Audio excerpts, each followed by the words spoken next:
بنیادی وجہ یہ ہے کہ گورنمنٹ کے کئی ممبران جو ہیں وہ غلط بیانی سے کام لے رہے ہیں۔ سب سے اہم چیز القادر ٹرسٹ یونیورسٹی القادر یونیورسٹی جو بنی ہے وہ سیرت نبی کریم محمد صلی اللہ علیہ وآلہ وسلم کی تعلیم و تدریس کے لیے بنی۔ نیشنل کرائم ایجنسی برطانیہ اور اس کے ساتھ پاکستان کے ایک بزنس مین کے درمیان ایک خفیہ معاہدہ ہوا جو کہ نیشنل کرائم ایجنسی برطانیہ نے کہا کہ خفیہ ہی رہے گا، اور اس معاہدے کے تحت تقریباً 190 ملین پاؤنڈ پاکستان کے سپریم کورٹ کے اکاؤنٹ میں آئے۔ بہار یا اتر پردیش کے اکاؤنٹ میں نہیں آئے، سپریم کورٹ کے، پاکستان کے سپریم کورٹ کے اکاؤنٹ میں آئے، اور اس کے بعد سرکار کے اکاؤنٹ میں وہ ٹرانسفر ہوئے۔ اس اکاؤنٹ کے اوپر منافع بھی کمایا گیا۔ تو خواتین و حضرات، اس سارے سلسلے میں وزیر اعظم عمران خان صاحب کا، القادر یونیورسٹی کا یا بشرا بی بی کا کیا عمل دخل؟ تو یہ چیز آپ کے ذہن میں ہونی چاہیے کہ یہ لوگ جنہوں نے اربوں روپے کی پراپرٹیز باہر بنائی اور پیسہ منتقل کیا، تو وہ لوگ وزیر اعظم عمران خان صاحب سے پوچھ گچھ کرنا چاہ رہے ہیں۔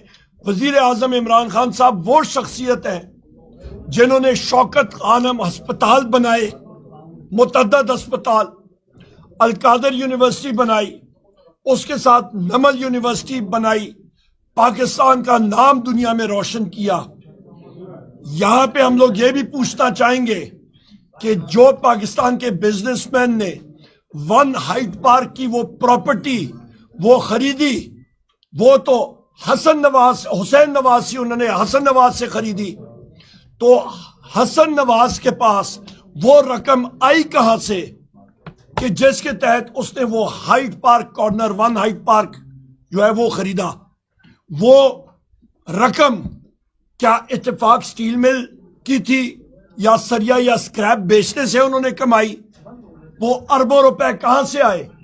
وہ اربوں روپے پاکستان سے باہر کیسے گئے؟ کیا وہ ہنڈی کے ذریعے گئے؟ کیا وہ اونٹوں کے ذریعے گئے؟ کیا وہ خچروں کے ذریعے گئے؟ کیا وہ لانچوں کے ذریعے گئے؟ اس کا تو پہلے حساب بتائیں نا۔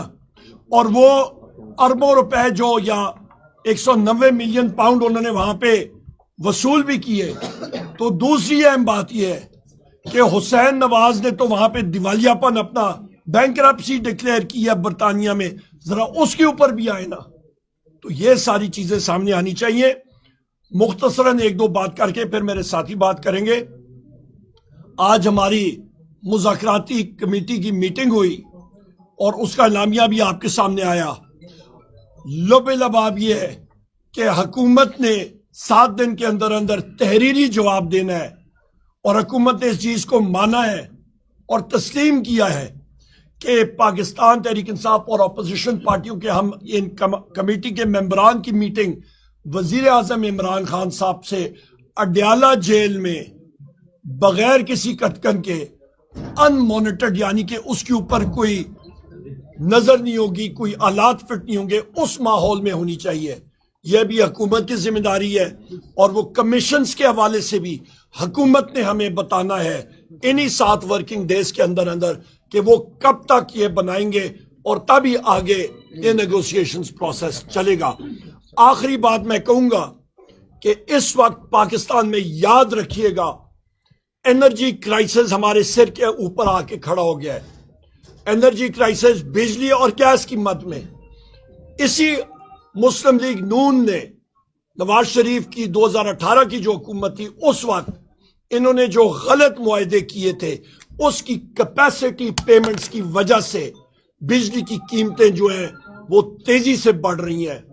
اور یہ بھی آپ کو بتاتا چلوں کہ کیپیسٹی پیمنٹ 2018 میں تقریباً 250 ارب تھیں، آج کیپیسٹی پیمنٹس 1600 ارب سے بھی تجاوز کر گئی ہیں، ان کی غلط پالیسیز اور معاہدوں کی وجہ سے، اور اس کا یہ جواب نہیں دے رہے ہیں۔ اسی طرح پیٹرولیم سیکٹر میں سرکولر ڈیٹ کا آپ اندازہ لگا لیں، سب کا سب ذمہ دار یہ لوگ ہیں، اور اس پہ آخری بات کروں کہ مسلح افواج کو یا انٹیلیجنس ایجنسیز کو چوری کے تدارک میں ملوث کرنا ان کے ساتھ زیادتی ہے، کیونکہ وہاں پہ مشکلات پیدا ہوں گی، فیلئر پیدا ہوں گے، اور آپ کے ٹروپس، آپ کی انٹیلیجنس ایجنسی اپنے صحیح مقصد سے ہٹ کے بجلی کی چوری میں لگ جائیں گے. اور یہ تجربہ نواز شریف کے دور میں ہو چکا ہے اور اس کا رزلٹ نہیں آیا، کیونکہ سب سے بڑا امپیکٹ جو ہے وہ کیپیسٹی پیمنٹس کا ہے، اور وہ ان کی ذمہ داری بنتی ہے کہ ان کے غلط معاہدوں کی وجہ سے آج پاکستان میں فی یونٹ بجلی کی قیمت جو ہے وہ تقریباً 85 روپے سے بھی زیادہ یونٹ پہنچ گئی ہے، اور غریب آدمی پس رہا ہے، مہنگائی بڑھ رہی ہے. اور اس وقت آپ دیکھ لیں کہ لارج سکیل مینوفیکچرنگ، آج ڈیٹا ریلیز ہوا ہے کہ وہ منفی گروتھ ہے. تو جس گاڑی کا انجن چل ہی نہ رہا ہو، سیز ہو رہا ہو، تو وہ معیشت کیسے چلے گی؟ بے روزگاری آپ کی بڑھ رہی ہے. 14 ارب ڈالر آپ کا، جو 2 ملین یا 20 لاکھ لوگ نوجوان پاکستان سے گئے ہیں، تقریباً ان کی وجہ سے آپ کا 14 ارب ڈالر ملک سے باہر چلا گیا. اور دوسری طرف ہم لوگ 1.5 ارب ڈالر کے لیے آئی ایم ایف کے سامنے بھیک مانگ رہے ہیں. بہت شکریہ جی. اچھا زئی صاحب آپ بات کریں.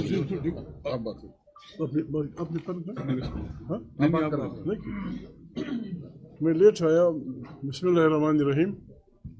پتہ نہیں میں آئی انڈورس واٹ ایور یو سیڈ. میں نے سنا نہیں، جو کچھ انہوں نے کہا ٹھیک کہا. میں ذرا مختلف اینگل سے بات کروں گا. ہماری جو تحریک یہاں بنی تھی اس کا نام تھا تحریک تحفظ آئین پاکستان. آئین کی دھجیاں اڑائی جا رہی ہیں، آئین کو درخور اعتنا نہیں سمجھا جا رہا، منتخب پارلیمنٹ کا لوگ مذاق اڑا رہے ہیں. فبرری کے الیکشن کا جو کچھ ہوا، جنہوں نے جیتا تھا انہوں نے بھگا دیا گیا. اب یہ لوگ بیٹھے ہیں. میں تو اپیل کروں گا تمام پاکستان کے لوگوں سے، ہر ادارے کے لوگوں سے، کہ بھائی پاکستان میں 2 قسم کے لوگ ہیں. ایک وہ ہیں جو آئین کو بالادست بنانا چاہتے ہیں، جو آئین کے تحت الیکٹڈ پارلیمنٹ کو طاقت کا سچر بنانا چاہتے ہیں، جو ہر ادارے کو اپنے اس فریم میں دیکھنا چاہتے ہیں جو آئین نے مقرر کیا ہے. یہاں پتہ نہیں کیوں لوگ اس سمجھنے کی کوشش نہیں کر رہے. میں اپنے ساتھیوں سمیت ریکویسٹ کرتا ہوں تمام اداروں میں، چاہے ججز ہوں، چاہے جنرلز ہوں، چاہے جرنلسٹ ہوں، چاہے تاجر ہوں، کہ بھائی بسم اللہ کریں. اس صف میں کھڑے ہونا چاہتے ہیں یا اس صف میں؟ یہ صف پاکستان کے بچانے کا صف ہے، آئین کی بالادستی کا صف پاکستان کو بچانے کا صف ہے، پاکستان کو آگے بڑھانے کا صف ہے. باقی یار لوگ جو کچھ کر رہے ہیں، میں معافی چاہتا ہوں. تھرسوں جو میٹنگ ہوئی ہے پشاور میں، that is against the spirit of the constitution. وہ آئین کے اسپرٹ کے خلاف ہے. پتہ نہیں ہم کہاں تک پہنچ گئے ہیں. ہم کہاں، ہماری کسی سے کوئی دشمنی نہیں. اگر ہمارے لوگ آئین کے تحت چلیں گے، ادارے آئین کے تحت چلیں گے، ہم ان کو سر آنکھوں پہ رکھیں گے. لیکن جو آئین سے کھلواڑ کرے گا اس کے خلاف ہم نے آواز بلند کرنی ہے، ہم نے لوگوں کو اس کے لیے بلانا ہے. باقی میرے دوست جو کچھ کہہ رہے ہیں، آئی سپورٹ دیم آل. بسم اللہ. میں صرف اتنا کہوں گا کہ اس وقت عمر ایوب صاحب نے تو بات کی، جو پولیٹیکل ہمارے نقطہ نظر ہے اس کے حوالے سے بات کی ہے. چونکہ میں ہمیشہ افغانستان کے حوالے سے اور جو ہمارے صوبے کے مسائل ہے اس پہ بات کرتا ہوں، تو آج بھی وہی کہوں گا. اور میں اس موقع پہ اتنا کہوں گا کہ دیکھیں، اس وقت ضرورت اس بات کی ہے کہ ہوش کے ناخن لی جائے. جو اس وقت افغانستان اور ہمارے جو بارڈر ایریا پہ ہو رہا ہے وہ بہت خطرناک ہے، اور اس کے لیے بہت سنجیدگی کی ضرورت ہے، بہت ذمہ داری کی ضرورت ہے. اور اس کے لیے ضرورت اس بات کی ہے کہ تمام اسٹیک ہولڈرز کو آن بورڈ کیا جائے، اور افغانستان کے ساتھ تمام معاملات وہ ٹیبل پہ بیٹھ کے ڈپلومیٹک چینلز ہیں اس کو استعمال کر کے اس کے ساتھ معاملات آگے بڑھائے جائیں. اس وقت ہمیں جو ہمارے خاص کر خیبر پختونخوا اور بلوچستان میں ان کو جو بنیادی مسئلہ ہے وہ لائن آرڈر کا ہے، اور جو یہ صورتحال آگے بڑھ رہی ہے تو ہمیں ڈر ہے کہ آئندہ 5-6 مہینوں میں صورتحال اس وقت تک چلی جائے گی کہ کسی کنٹرول میں نہیں ہوگی. جو بھی بات کرنی ہے وہ ٹیبل پہ بیٹھ کے، اور وہ پولیٹیکل لوگ کرے، کیونکہ آپ کو پتا ہے کہ جب میں اسپیکر تھا تو افغانستان کے حوالے سے ہم نے اسپیشل کمیٹی بنائی تھی، اور اس پہ ہم نے اپنا ایکسپورٹ بھی بڑھائے تھی، ہم نے اپنا جو ہماری لوکل کمیونٹی تھی اس کی جو کاروبار تھا اس کو دوام بھی بخشا تھا، اور خاص کر جو اس وقت ہمارا ویژن تھا کہ ہم اپنے بزنس کو، اپنے کاروبار کو، پاکستان کی جو ہمارا ٹریڈ ہے، ہم افغانستان کی روٹ سے ہم جو سینٹرل ایشیا اور ایشین اسٹیٹ جو ہے اس تک پہنچائیں گے. اور اس وقت ہم نے ایک ایگریمنٹ بھی کیا، بلکہ ہمارے کیبنٹ نے اپروو کیا کہ جو ہماری ٹرانسپورٹ ہے وہ افغانستان سے ہو کے سینٹرل ایشیا اور سینٹرل ایشین اسٹیٹ تک جائے گی، اور وہ باقاعدہ افغانستان کے جو ہمارے پاک افغان ٹرانزٹ ٹریڈ ہے اس کے ساتھ باقاعدہ ہمارا ایگریمنٹ ہوا.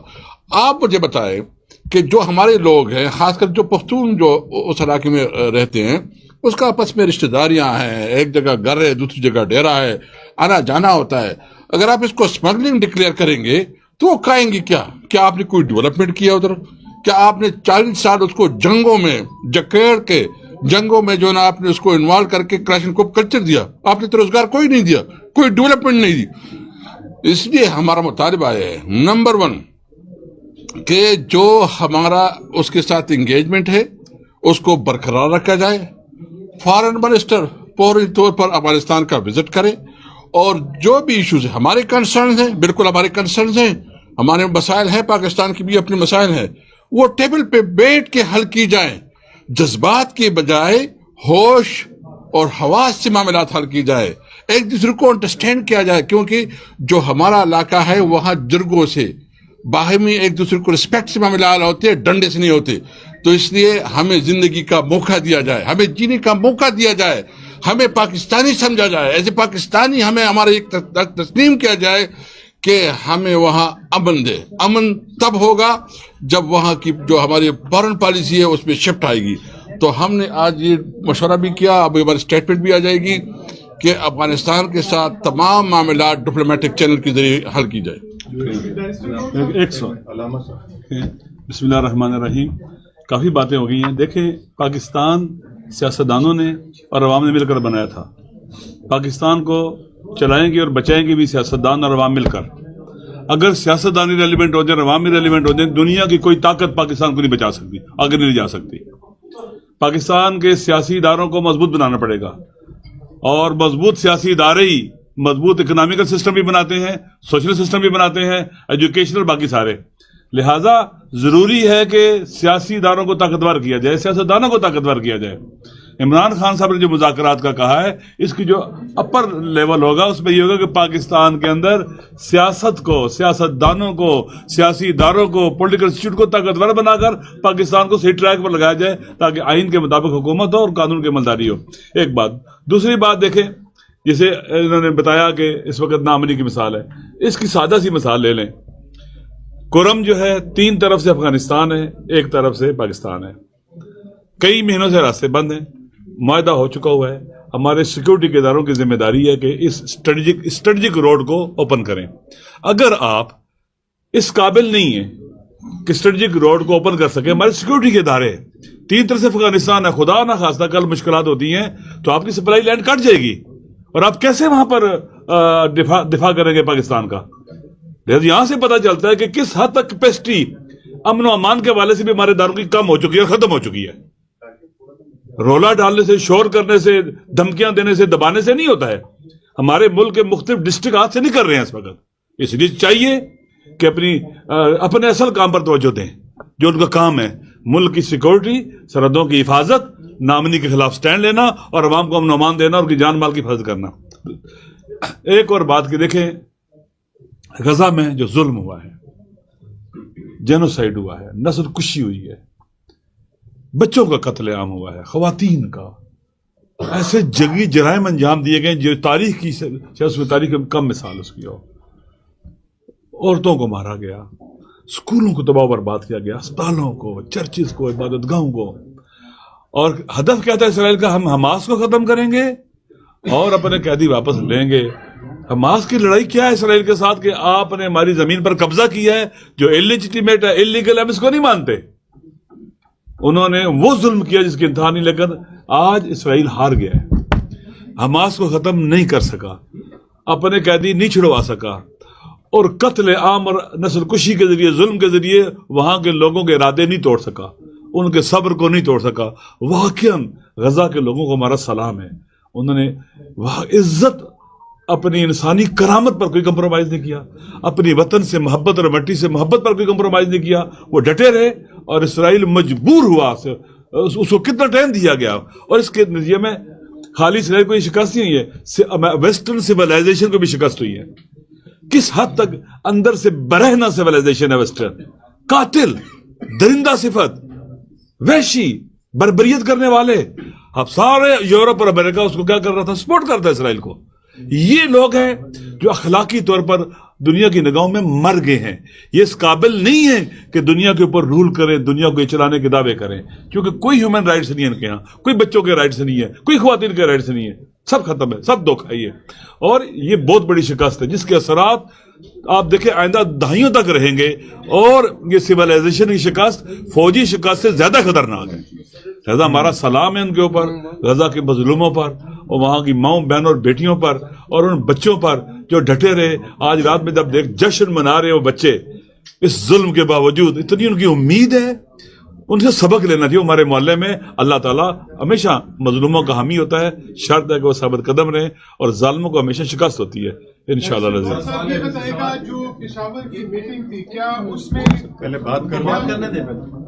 نہیں بات نہیں, جو کوشچن پوسٹ کوشچن کر رہا ہے, ٹیک دس کوشچن. جو پشاور کی میٹنگ تھی, کیا اس میں آپ کو خصوصی طور پر مدعو کیا گیا تھا؟ کیونکہ وہاں پہ جو باقی سیاسی جماعتیں تھیں ان کی صوبائی قیادت وہاں پر موجود تھی.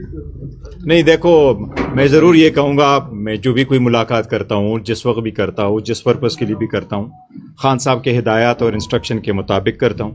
خان صاحب ہی کے لیے کرتا ہوں, اور خان صاحب یا صوبائی ہماری جو حکومت ہے, علی امین خان گنڈاپور صاحب, اس کے ساتھ ہمارا انٹریکشن ہوتا ہے. سم ٹائم کچھ ایسی ملاقات ضروری ہو, وہ ملاقات ہماری ضرور ہوئی تھی.